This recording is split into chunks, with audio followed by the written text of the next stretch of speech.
지금 파리 올림픽이 한창 진행 중이죠. 여러분, 올림픽의 꽃이 뭐죠? 올림픽의 꽃, 마라톤이죠. 네.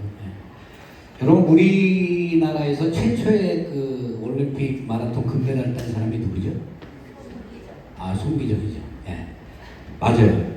이 손기정 선수가 우리나라에서 그 최초로 올림픽의 마라톤을 딴 사람입니다. 이 손기정 선수는 1936년 하계 올림픽 마라톤 대회에서 2시간 29분 12.9초를 기록해서 마라톤의 신기록을 세웠어요. 그런데 그때는 일제 강점기였죠. 그래서 손기정 선수가 한국인임에도 불구하고 어떻게 했습니까?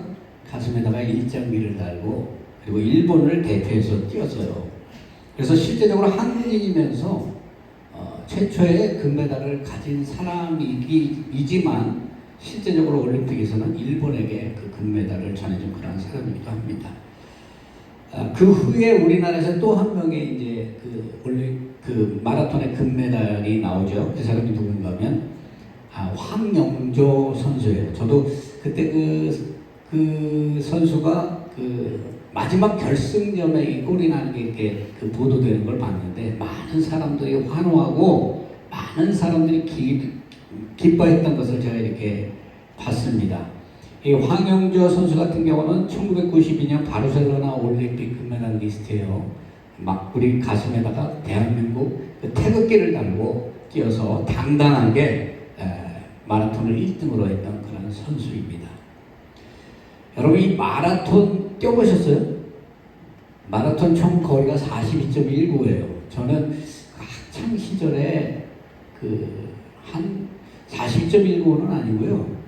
한 20분 뛴 거 생각하니까 한 몇 마일 정도 뛴 것 같아요. 근데 이 마라톤을 뛰게 되면요. 꾸준하게 연습을 했던 사람들은 그 패턴을 잡아서 뛰거든요. 그런데 그러지 못하고 이 마라톤 테스트하기 위해서 이렇게 뛰다 보면 굉장히 그 어려움이 있어요. 먼저 호흡적으로도 어려움이 있고 육신적으로, 정신적으로 막 이제 고통이 짓눌려오죠. 그래서 이 선수들은 이 마라톤에 참여하기 전에 어떻게 합니까? 피나는 그 뼈를 깎는 듯한 그런 훈련과 연습을 반복해서 합니다. 그리고 마라톤은요, 뭐 100m, 400m 단거리 게임이 아니잖아요. 그래서 장시간 뛰어야 하기 때문에 인내심이 강해야 돼요. 인내심이. 그래서 육신적으로 오는 그러한 그 여러 가지 그 어려움과 고통, 당장 그냥 주저앉아 버릴 것 같은 그러한 고통이 오고 막 다리에 쥐가 나고 그렇잖아요. 목이 타고 이런 여러 가지 그 고통이 있지만 항상 인내하면서 끝까지 질주해야 우리가 그 마라톤을 완주했다라고 이렇게 얘기합니다. 우리가 생각하기는 42.19라는 그 거리가 어느 정도인지 모르지만 그 길이 평탄한 길이 아니잖아요. 보면은 구불구불하기도 하고 언덕길을 뛰어 올라가야 하기도 하고 정말 숨막히고 인내하지 않고는 그 포기할 수밖에 없는 그런 인간의 한계를 시험하는 그러한 경기이기도 합니다. 우리 인생은 어떨까요? 우리 인생도 마라톤과 같죠. 마라톤은 불과 2시간 정도, 2시간에서 3시간 완주를 한다고 하지만 우리 인생은 사람마다 정해진 시간이 다르잖아요. 그래서 인생을 마라톤과 같다라고 이렇게 얘기하는데 오늘 바울은 우리의 신앙도 마라톤과 같다라고 이렇게 이제 말씀을 시작을 해요. 1절에 보게 되니까 이러므로 우리에게 구름과 같이 허다한 증인들이 있으니 모든 무거운 것과 얽매이기 쉬운 죄를 벗어버리고 인내로서 우리 앞에 당한 경주를 하며 라고 이렇게 이제 말씀을 합니다.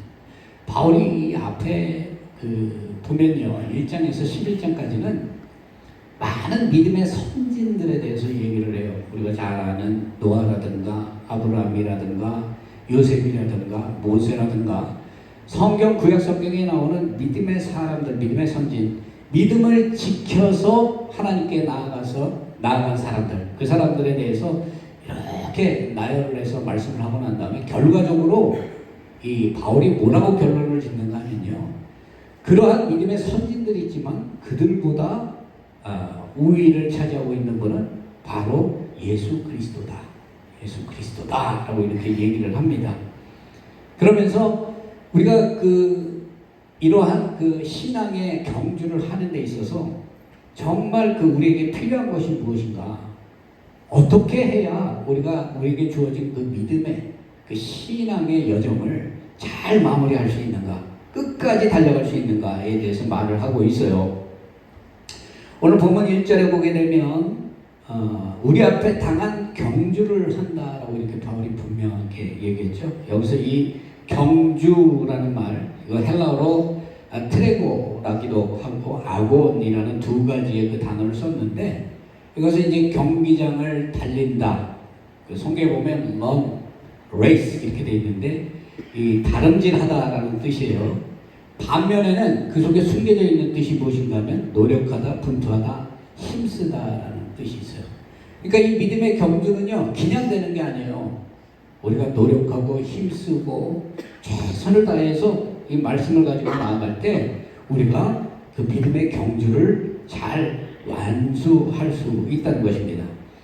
그렇다면 우리가 이 믿음의 경주를 잘 완수하기 위해서 우리가 준비해야 될 것이 무엇인가? 오늘 첫 번째로 뭐라고 얘기합니까? 모든 무거운 것과 얽매이기 쉬운 죄를 벗어버리라. 이게 뭐겠어요? 죄를 벗어버리라는 게 뭐야? 회개하는 얘기죠. 회개하는 얘기예요. 믿음을 가지고 내가 구원의 확신이 있다면 이전에 육신적인 그러한 죄악을 다 꺾어버리고 어떻게 해요? 회개하고 구원받은 자의 모습으로 그렇게 변화되어야 되는데, 그렇게 하기 위해서는 무거운 죄를 다 벗어버려야 한다. 여러분, 마라톤 뛰는 사람이요, 비만된 몸을 가지고 아무런 훈련도 없이 만약에 뛴다고 생각해 보세요. 그 사람이 마라톤 경주를 끝까지 마치겠습니까?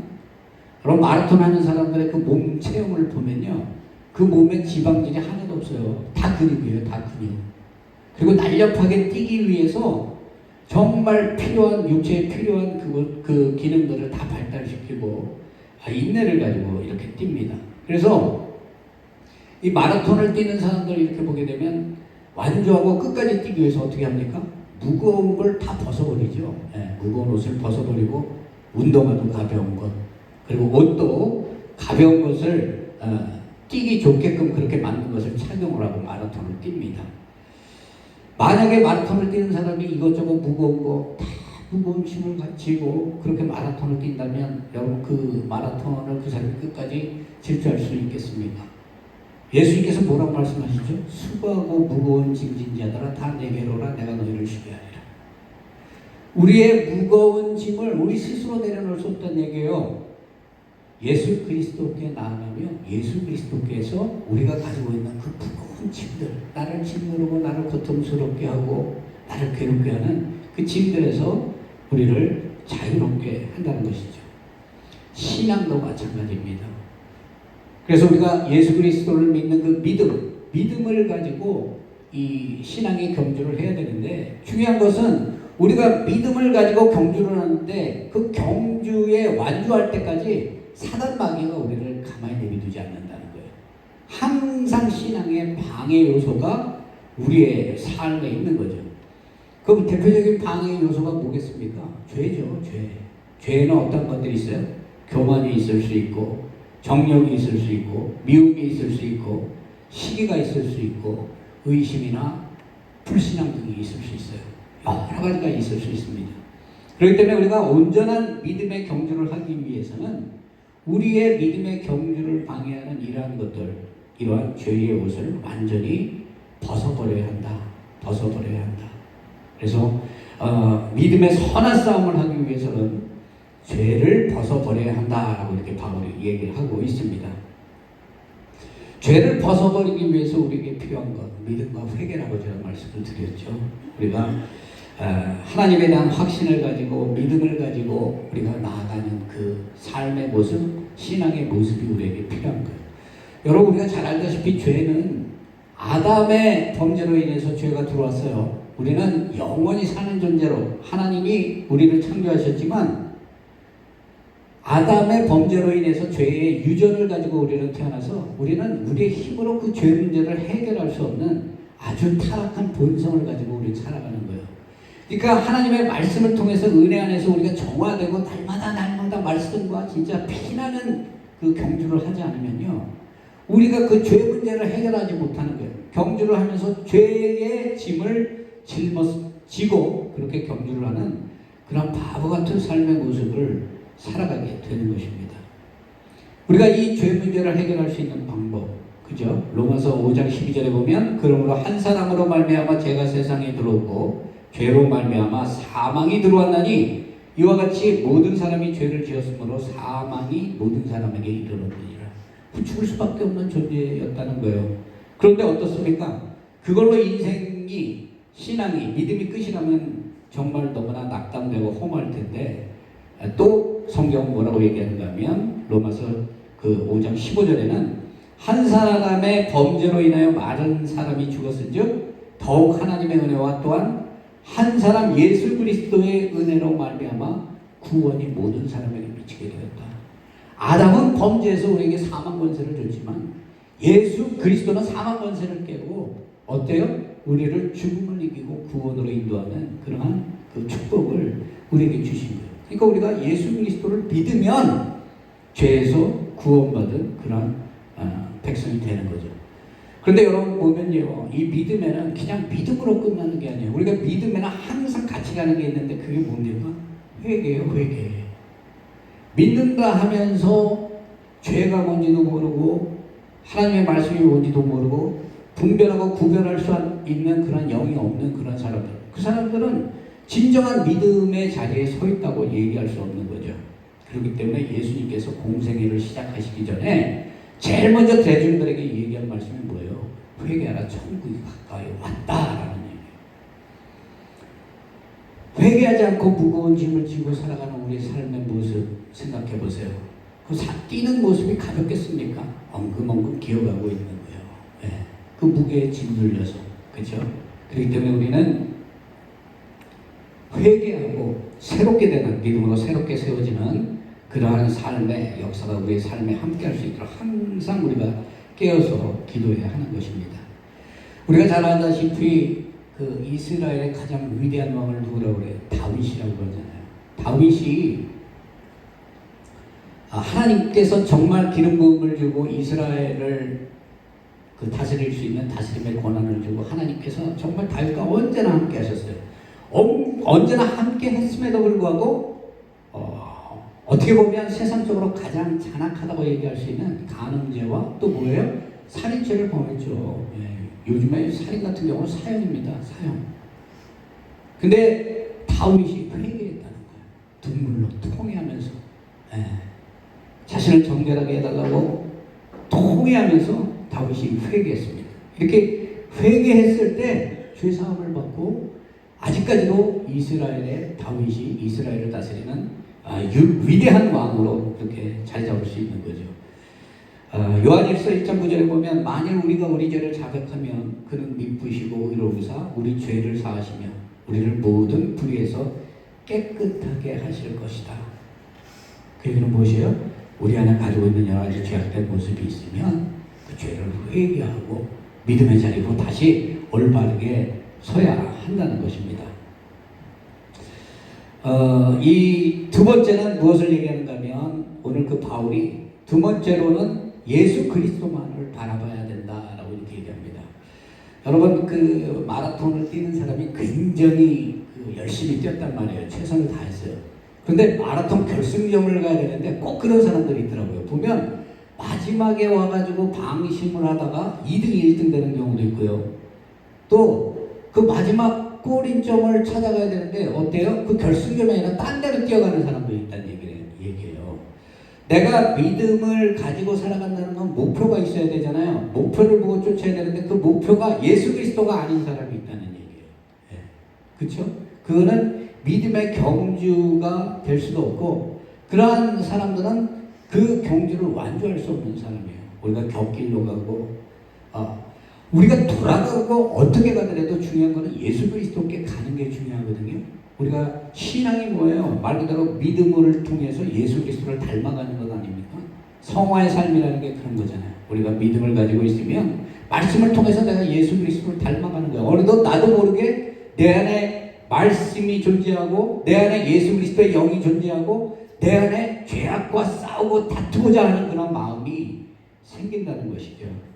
그래서 우리는 이 예수 그리스도를 다 바라보고 쫓아야 합니다. 왜 그렇습니까? 구원이 예수 그리스도에게만 있기 때문에 그래요. 사도행전 4장 12절에 보면 다른 이로서는 구원을 얻을 수 없나니 천하 인간에게 구원을 얻을 만한 이름을 우리에게 주신 일이 없느니라. 아멘. 예수 그리스도를 믿는 것, 예수 그리스도를 바라보고 가는 것. 내가 넘어져도 예수 그리스도를 생각하고 내가 아파도 예수 그리스도를 생각하고 내가 괴로워도 고통 중에도 예수 그리스도를 생각하는 사람들, 이런 사람들은 믿음의 완주를 한다는 거예요. 그래서 예수 그리스도를 바라보고 예수 그리스도만을 쫓아서 살아가는 삶, 그런 삶을 우리가 살아야 한다. 여기서 이 바라보다라는 이 아포라라는 이 헬라어는요, 시선을 고정시킨다는 얘기예요. 시선을. 다른 것을 안 본다는 거예요. 여러분, 만약에 이제 운전하는 사람이 앞을 보고 가야 되는데 셀라폰만 보고 가면 어떻게 됩니까? 많은 사람에게 피해 주고 자신도 피해를 입게 되는 거죠. 운전을 하는 사람들은 항상 앞을 보고 신호를 바라보고, 그죠? 그렇게 해서 가야 돼요. 그것과 똑같은 거죠. 우리가 예수님을 바라보고 예수님의 그 말씀을 우리 안에 품고 그 예수님의 말씀대로 순종해서 살아가려고 몸부림치는 모습, 이것이 바로 참된 믿음의 선진들이 살아갔던 그런 삶의 모습이라고 말씀하고 있는 것입니다. 그리고 이 선진들보다 모범이되는 예수님께서는 친히 이 땅에 오셔서 어떻게 해요? 인간의 육신으로 이 땅에 오셔서 하늘 보좌를 버리셨다고 그랬어요. 하나님임을 버리시고 우리를 죄에서 구원하기 위해 이 땅에 오셔서 오직 십자가의 죽음, 인간을 대속하기 위한 그 십자가만 바라보고 예수님은 그대로 나아갔어요. 그리고 마지막에 하나님께 뭐라고 얘기합니까? 내 뜻대로 마옵시고 아버지의 뜻대로 하시옵소서. 항상 하나님께 포커스를 두고 시선을 고정하고 예수님께서는 그렇게 나가셨습니다. 십자가에 달리셔서 예수님께서 뭐라고 말씀하셨어요? 피 흘리시고 모든 그 물과 땀을 다 흘리시고 난 다음에 다 이루었다. 다로 이루었다는 말이 뭐예요? 완주했다는 얘기예요. 하나님께서 주신 그 사명을 이 땅에 오셔서 다 이루었다. 그렇기 때문에 하나님께서는 십자가에 죽은 예수 그리스도를 다시 살리셔서 하늘 보좌 우편에 앉히시게 한 거예요. 그죠? 우리의 신앙의 모습이 이와 같아야 한다는 것입니다.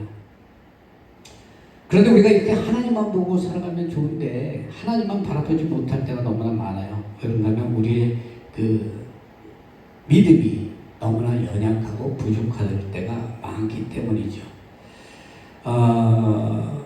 우리가 잘 알다시피 그 이스라엘 백성들 보면요, 광야에서 어렵고 힘든 일을 만나면 하나님을 바라보기보다 어떻게 했어요? 항상 불평과 불만을 가졌습니다. 이 불평과 불만을 가지고 모세를 원망하고 하나님을 원망하고 막 이러니까 하나님께서 어떻게 했습니까?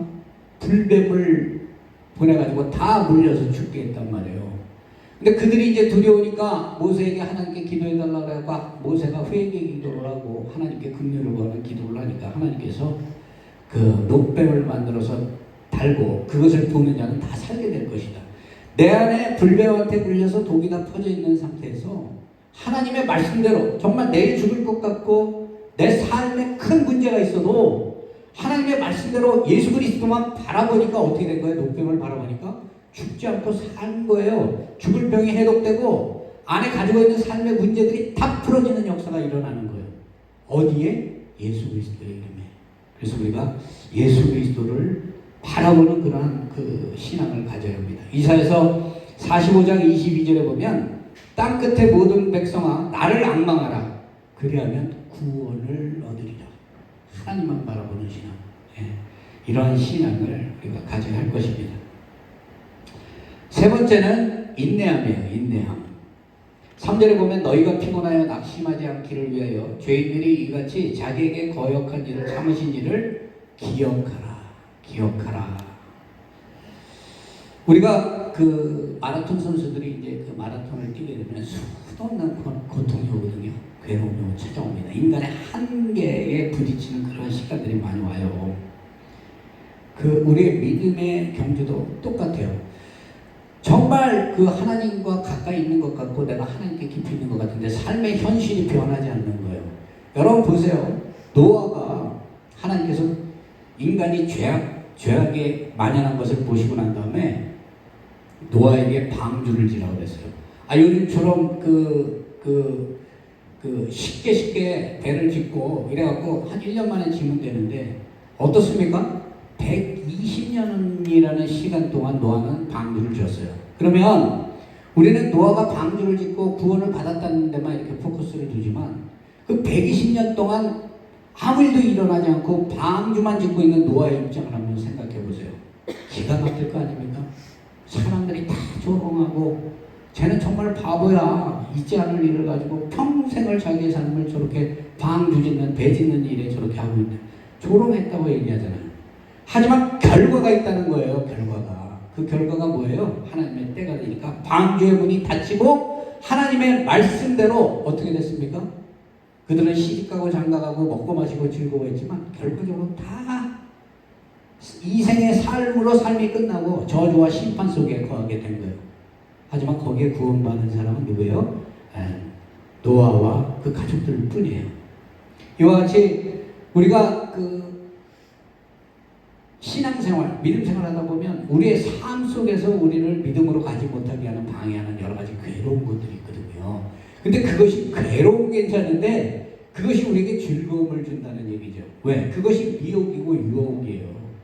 그렇기 때문에 하나님께서 선악과를 보고 아담과 하와에게 먹으면 정령 죽으리라 그렇게 얘기했을 때 그 마음속에 사단 마귀가 그것을 먹으면 하나님과 같이 되고 지혜가 선과 악을 구별하는 지혜가 있게 된다고 얘기하니까 그 마음에 의심이 생기고 의심이 짙게가 되어버리고 어떻게 했어요? 보니까 부함직도 하고 먹음직도 하고 또 어때요? 지혜롭기도 했다. 그래서 결과적으로 그거 따먹은 죄 때문에 우리가 이렇게 죽을 수밖에 없는 그러한 그 존재가 된 것이거든요. 신앙에 여러 가지 문제가 찾아오지만 우리가 항상 그것을 인내하고 하나님의 말씀과 함께 반드시 이루어지리라는 그 확신을 가지고 믿음을 가지고 우리가 살아가는 삶의 모습이 나타나야 한다는 것입니다. 우리가 삶 속에 여러 가지 때로는 넘어지고 쓰러질지라도 우리가 정말 낭망하지 말아야 할 그 이유는 무엇인가 하면요. 구약에 보면 엘리야가 어때요? 850명이나 되는 바알 선지자들과 아세라 선지자들과 대결을 하잖아요. 그 대결에서 승리합니다. 하늘에서 불이 떨어지고 그 모든 850명이 다 죽었어요. 그러니까 이세벨, 하나님을 모르는 이세벨이 그걸 보니까 가짜 않거든요. 그죠? 어디 우상 정도에도 안 되는 그러한 그 신을 신이라고 생각하면서 그렇게 자신이 섬기는 그러한 거짓 선지자들을 다 죽임으로 인해서 이 여인이 어떻게 했어요? 광분한 거죠. 분노가 차서 내일 당장 더 죽여버리겠다 그러니까 이 엘리야가 어떻게 했습니까? 그 말을 듣고 두려움이 가득 들었어요. 믿음을 방해하는 거죠. 그러니까 결과적으로 정말 위대한 선지자가 결과적으로 어떻게 했습니까? 로뎀나무 빨리 도망가서 로뎀나무 밑에 숨어서 뭐라고 얘기합니까?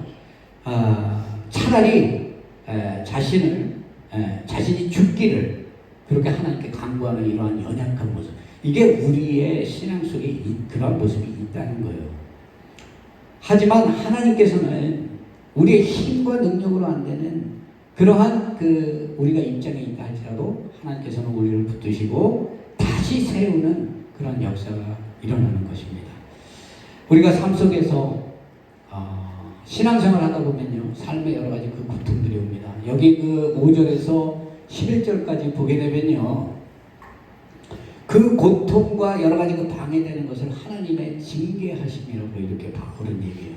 근데 이 징계가 심판하고자 하는 징계가 아니라 여기서 뭐라고 얘기를 하는가 하면 마치 아버지가 아들을 징계하듯이 자신의 아들이 잘못된 길을 가는데 그것을 보고 칭찬하는 아버지가 어디 있겠습니까? 징계하죠. 당연히 징계를 해야죠. 하지만 그 징계를 할 때 그 죄는 떨어져 나가는 거거든요.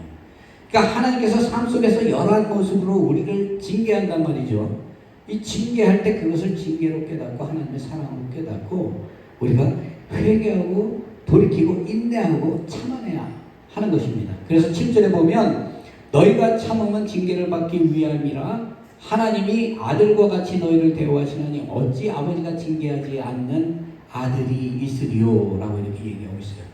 우리의 신앙 각자 우리가 정말 믿음의 생활을 시작한 시기는 다 달라요. 다 다르지만 우리가 완주할 수 있는 그러한 그 목표점은 우리에게 분명히 정해져 있거든요. 그렇기 때문에 우리는 이 신앙의 완주, 정말 바울이 뭐라고 고백했습니까?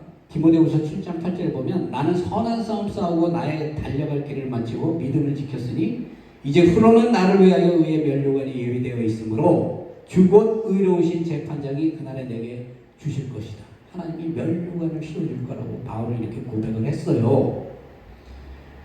우리가 하나님께 그 천국으로 향하는데 방해되는 모든 것들이 우리의 그 마음을 괴롭히고, 그러니까 영적 전쟁이라고 하잖아요. 아무리 우리는 믿음 안에 있는 것 같아도 그 더러운 마귀의 영이 우리를 침노하면 우리는 거기에 흔들릴 수밖에 없는 그런 그 모습 속에 살아갑니다. 하지만 우리는 믿음으로 그 신앙의 질주를 완주해야 돼요. 왜 그래요? 거기에는 영생이 있기 때문에 그렇습니다. 영원히 사는 곳, 세상에서 잠시 먼지처럼 살다가 없어지는 그것도 자랑이라고 그 세상 자랑하지만요, 삼성의 그 최고의 부자라는 우리나라의 최고 부자 이건희씨도 때가 되니까 그렇게 죽잖아요. 그죠? 그 자랑이 다 뭐예요? 정주엽 씨도 세상에 없는 존재입니다. 예, 우리가 자랑할 수 있는 게 뭐가 그렇게 대단합니까? 그림자와 같은 것을 쫓고 살아가다가 죽고 어디로 가야 할 줄을 모르는 거예요. 죽을 때 되니까. 얼마나 비참한 인생을 사는지 모릅니다. 저와 여러분 정말 만주하는 인생을 살기를 원합니다. 미국의 주간 잡지인 피플지, 우리 잘 알죠? 여기서 미국인으로, 위대한 미국인으로 선정된 인물 중에 이 밥 윌랜드라는 이 사람이 있습니다. 이 사람은요, 그 뉴욕에서 열리는 그 마라톤 대회에서 그때 한 2만여 명 정도가 출발을 했는데 제일 마지막으로 들어온 사람이에요.